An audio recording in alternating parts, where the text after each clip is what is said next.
নমস্কার। আমার আজকের নিবেদন কবি দেবেশ ঠাকুরের ভারতবর্ষ। ভারতবর্ষ মানে কোনো আর্ট পেপারে আঁকা জল রঙের মানচিত্র নয়। ভারতবর্ষ মানে শুধু হর্ষবর্ধন কিংবা বাবরের বিজয় বার্তা নয়। ভারতবর্ষ মানে বিজয় সিংহের সিংহল জয়ের ফ্যাসিস্ট গৌরব গাথা নয়। ভারতবর্ষ মানে শুধু মীনাক্ষীপুরম কিংবা জামা মসজিদ নয়। ভারতবর্ষ মানে নেহেরুজির বংশানুবৃত্তি কিংবা জিন্না সাহেবের অলিখিত শ্বেতপত্র নয়।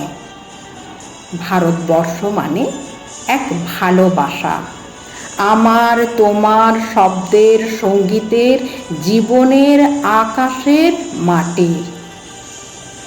আমাদের প্রাইমারি স্কুলে কলু খাঁ সাহেব সাদা দাড়ি, মাথায় ফেজ, ড্রিল করাতেন আমাদের। ডান বাঁ ডান বাঁ সস্নেহে সতর্ক করতেন, বাপা সকল পার হাত মিলিয়ে মিলিয়ে ফেলো।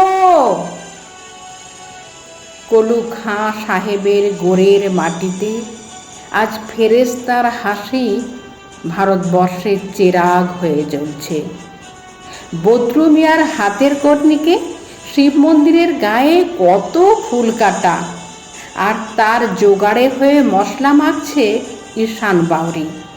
নিয়ামত শেখ আর গোকুল মাহাতো এক পাটাতনে ধান ঝাড়ে। সোনালি গোবিন্দ ভোগে খামারে ঠিকরে পড়ে সোনালি আলো। পদন মাঝি দাঁত টানত যুবতী গঙ্গায়, আর বৈঠা ধরত হোসেনুর মাঝি। সামনে চলো মাঝি, সামুতে কাঁসা খাকির গাং, সোরাবালির স্বর আর ঘূর্ণিঝোলার ঘাট। আমার ভারতবর্ষে কোনো গেরুয়া রাজনীতিবিদ কিংবা ইমামের নির্দেশিকা নেই। এখানে সংহিতা হাদিস ছাড়াই কোজাগরি চাঁদের অকৃপণ আলো পড়ে ঈদগার ওপর, আর রমজানি চাঁদ তুলসী মঞ্চের গায়ে পূর্ণ আলো দেয়। আমার ভারতবর্ষ মানে রবি ঠাকুরের মধ্যে নজরুল, রবিশঙ্কর আর আলী আকবরের যুগলবন্দি, গণেশ পাইন আর মকবুল ফিদার রঙিন ছবি। আমার ভারতবর্ষ মানে লালন ফকিরের গান।